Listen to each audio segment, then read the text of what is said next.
Okay, this is the strum to the song, and you'll want to keep an eye on my right hand here because that's where all the action is. Beginners are going to love this. This is an easy one. Basically what we're going to do is something that sounds like this.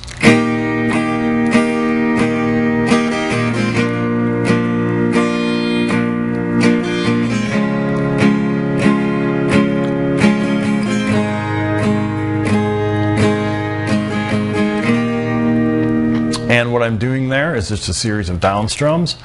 Down, down, down, down, and then I throw in a couple down ups. Down, up, down, up. So we have down, down, down, down, down, up, down, up, down, down, down, down, down, up, down, up, down, down, down, down, down, up, down, up. All of the chord changes for your left hand fall on downstrokes. Here comes a change, downstroke. Change, downstroke.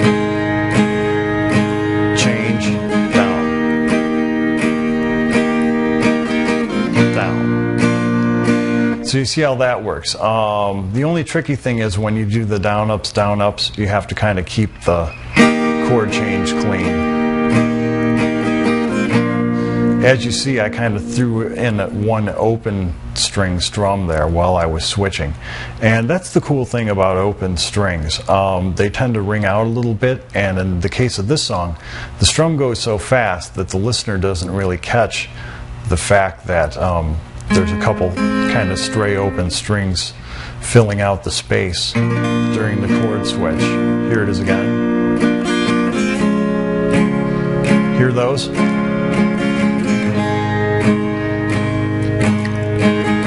So when you're doing this kind of a chord change and this kind of a strum together, you can't help but get those open strings in there. And the way Nickleback does it is they just kind of use those strings to sustain the chords and create the illusion to the listener that they're actually switching the chords faster than they really are.